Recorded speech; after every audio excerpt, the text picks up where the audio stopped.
오늘은 금요일 저녁 4시 반 좀 넘었고요. 원래 퇴근할 시간인데 저녁 약속이 있어서 집에 안 가고 회사에서 친구 끝날 때까지 기다리고 있어요. 시간이 남아서 제가 이번에 새로 이직을 하게 됐는데 왜 했고 어떻게 했고 어떤지 말씀을 드리려고 합니다. 근데 되게 그 프로세스가 길었는데 기억이 안 나서 메일을 켰어요. 보니까 일단 우선 제가 이직을 결심한 이유는 원래는 예전부터 듣던 얘기가 너무 회사를 자주 옮기면 좋지 않다라는 얘기를 들어서 최소한으로 2년 정도는 경력을 채우려고 했어요. 근데 결론적으로는 전 직장은 1년밖에 못 다녔고요. 1년을 다니다가 이제 슬슬 이직 준비를 하다가 2년을 채우고 이직을 해야겠다라는 생각을 했는데 그게 생각보다 빨리 됐습니다.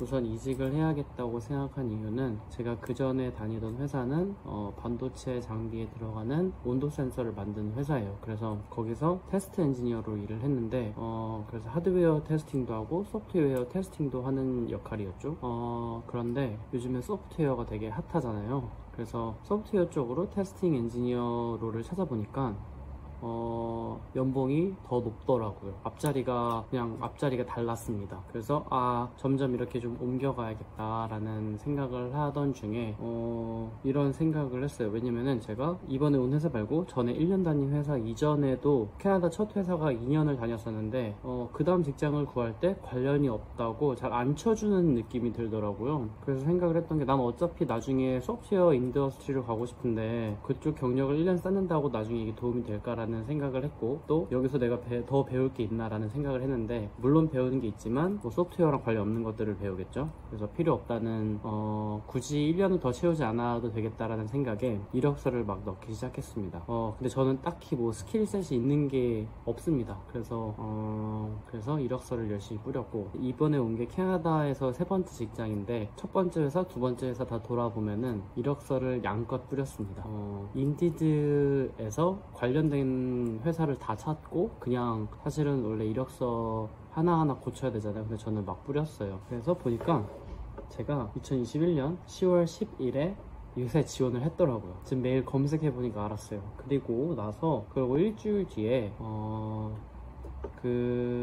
HR에서 연락이 왔어요. 스크리닝 면접을 보자 하고 30분 동안 전화 통화를 하자고 해서 면접을 봤고요. 이게 1차죠. 그리고 나서는 그때 전화했던 거는 그냥 그 사람도 약간 이력서 옆에 펼쳐놓고 우리가 어떤 회사다라는 걸 얘기하고 제가 한 경력들에 대해서 이렇게 간략히 물어보는 거였고요. 그 다음에는 바로 기술 시험이 있었어요. e스킬이라는 웹사이트에서 링크가 왔는데 그때 뭐 퀄리티 엔지니어 해가지고 C# and QA 이렇게 링크를 보내줬어요. 그래서 집에서 이렇게 문제 풀도록 했던 것 같아요. 30문장 정도 있었고 그 기준치를 넘어서 그 다음 단계로 진행을 했습니다.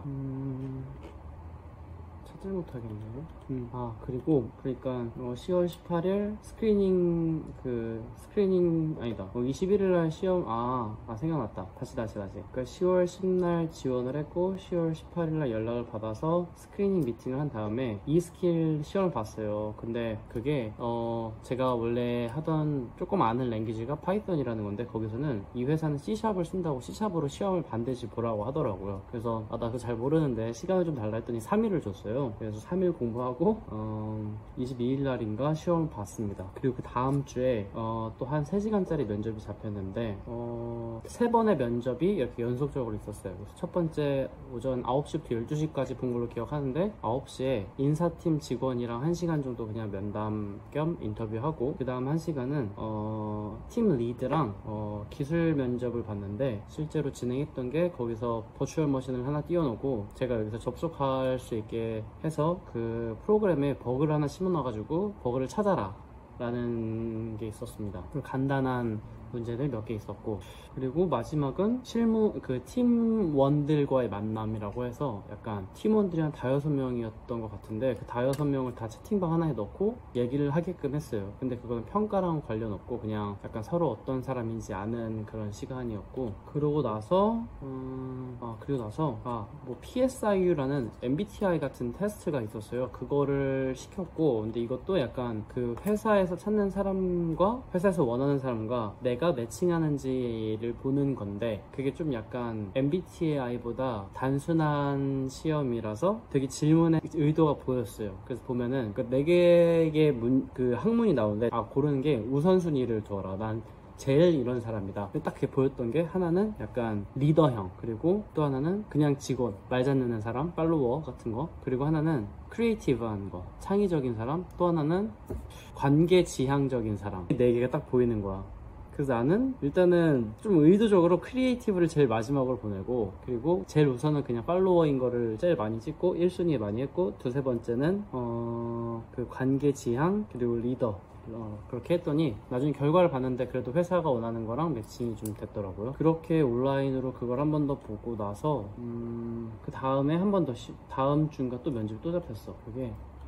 그게 10월 28일 잡혔는데 2시간 정도의 면접이었고, 처음 1시간은 부서장, 그 소프트웨어 팀의 부서장이랑 그리고 프로덕션 팀의 부서장, 이렇게 2명 2대1로 면접을 보는 거였는데, 그 면접이 제일 어려웠던 것 같아요. 우선은 가장 그 면접에서 가장 중요한 거는 어쨌든 팀 리드랑 면접이 제일 중요했던 것 같아요. 왜냐면 그 사람이 나랑 같이 일할 사람이니까 그 사람 마음에 들어야 됐어 했고, 위에 사람들은 그냥 좀 어떤지 확인하는 정도?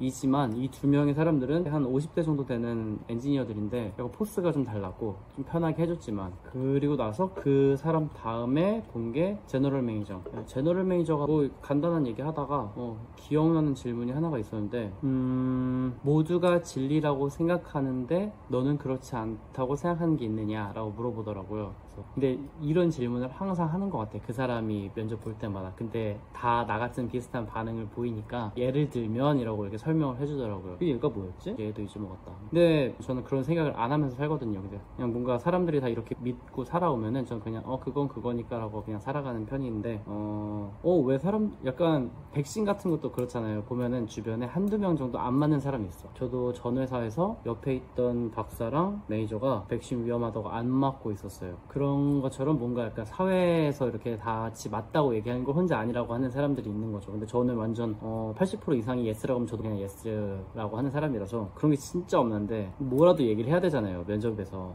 뭐라도 얘기해야 돼서 뭐라고 했냐면은 그게 나중에 몇십 년 지나서 아니라고 밝혀지기 위해서는 어쨌든 그게 맞다고 믿는 시간들이 있어야 하기 때문에, 몇십 년 동안 그걸 맞다고 미뤄왔기 때문에 그게 아닌 걸 밝혀진 거다. 그래서 나는 그런 걸 믿는 쪽이다 라고 그냥 조금 뭐라도 말을 했으니까, 모르겠다라고 얘기할 수 없잖아요. 그래서 뭐라고 얘기해야 돼서 이렇게 했어요. 그게 마지막 면접이었고, 그렇게 해서 잡 오퍼를 받았습니다. 그리고 지금 제가 오게 된 회사는 또 반도체 회사인데, 반도체 여기를 떠날 수가 없습니다. 여기를 제가 한국에서 다니던 ASM이라는 회사가 이 회사의 고객사예요. 전 회사도 약간 그런 반도체 장비 만든 회사가 고객사인 회사고, 그러니까 이력서를 100장을 넣었는데 연락 아무데도 안 오고 다 이런 비슷한 거만 오는 거죠. 그래서 막 한국 회사 싫다고 퇴사하고 캐나다 왔는데, 지금 돌아보면은 열심히 그 회사 이렇게 보고 있습니다. 그리고 마지막에 그 레퍼런스를 요청했어요. 그러니까 캐나다는 항상 레퍼런스를 요구해요. 왜냐면 우리가 한국에서 이직할 때, 이직은 안 해봤지만 경력증명서를 내는데 모든 증명서가 있잖아요. 근데 여기는 전화로 이렇게 해보더라고요. 이번에 지원을 했을 때 ASML에서 같이 일하던 과장님, 차장님, 지금 차장님, 박 차장님, 그리고 문 과장님, 이렇게 2분한테 연락해서, 같이 팀이었던 분한테 연락해서 레퍼런스 요청했고, 캐나다 와서 첫 회사의 매니저한테 요청을 했습니다. 그래서 아마 전화나 메일을 보냈던 것 같아요. 캐나다에 있는 매니저는 시간이 같으니까 아마 전화를 한 것 같고, 사실 했는지 안 했는지 모르겠어요. 확인을 따로 하진 않았고, 그리고 한국에 있는 회사는 차장님 한 분, 과장님 한 분이었는데, 과장님한테 연락이 안 갔고 차장님한테 갔다고 하더라고요. 그래서 과장님이 이렇게 스크린샷 찍어서 보내주는데 질문 한 5개가 있어요. 그러니까 그냥 일할 때 어땠냐, 힘든 일이 있을 때 어떻게 했느냐, 다시 일하고 싶으냐, 이런 약간 그런 뻔한 질문들이었는데, 사장님이 잘 대답을 해주셔서 잘 넘어갔죠, 그 단계를. 그리고 레퍼런스가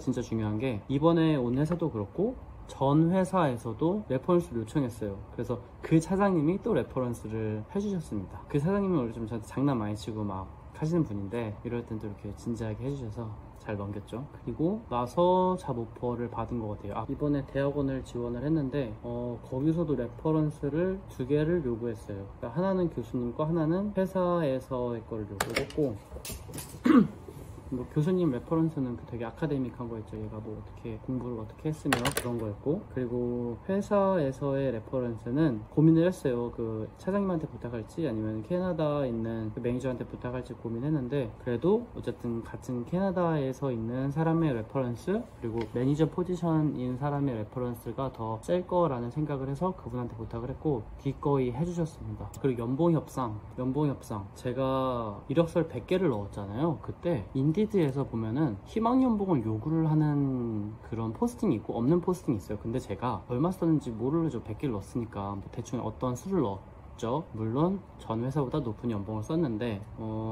프로세스가 이렇게 한 달 동안 진행되니까 더 받고 싶은 마음이 생기는 거예요. 내가 지금 이렇게 힘들게 이걸 하는데 그거 받아서는 안 되겠다. 물론 높인 거긴 하지만. 그래서 다시 연봉 협상을 할 기회가 있는지 중간에 이렇게 프로세스 하는 중간에 그 처음에 스크리닝 연락 왔던 HR 직원한테 잡오퍼 받기 전에 연봉 협상 다시 할 수 있냐 물어봤더니 뭐 할 수 있을 거다 이렇게 조금 명확하게 얘기를 하지 않았어요.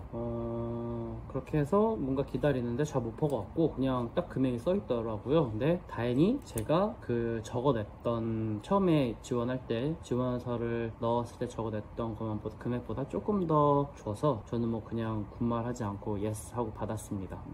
그때가 또 뭔가 이렇게 이직을 알아보던 시점이 하필 전 회사에서도 1년이 되던 시점이라서 그 매니저가 리뷰를 하자 그랬어요. 그러면서 리뷰를 잠깐 하고 그 새로운 오퍼 계약서를 다시 알아서 미리 만들어 왔더라고요. 그래서 금액을 보니까 그때 연봉보다 한 5% 정도 올려줬던 금액을 이 정도 줄 수 있다라고 주더라고요. 그리고 저는 이번에 여기 오게 되면서 그래서 여기 새로 오게 되면서 26% 연봉을 올렸습니다. 꽤 많이 올린 것 같은데 그 전화에서 많이 안 줬어요. 그래서 이게 제가 지금 이 회사에 오게 된 거고, 그리고 제가 다니는 회사는 본사는 미국에 있는데 캐나다에는 지사가 없어요. 그래서 이번에 새로 만드는 거고, 근데 그 회사가 큰 회사한테 이렇게 합병을 당했는데 그 큰 회사가 캐나다에 지사가 있는 거죠. 그래서 저는 그 계약은 이 엄마 회사 아래로 들어갔고 실제 일은 여기 아들 회사랑 하고 있습니다. 지금 회사 다닌 지 2주차 됐고요. 여기는 보통 월급 샐러리가 2주급으로 나오는데 여기는 15일마다 준대요. 그래서 저는 더 좋습니다. 사실 저 월급을 더 좋아하고 2주급보다는 이게 더 관리하기가 더 쉬운 것 같아요. 15일씩마다 나오면은. 그래서 이게 더 좋고 오늘 첫 월급 받았습니다. 맛있는 거 사 먹어야겠죠.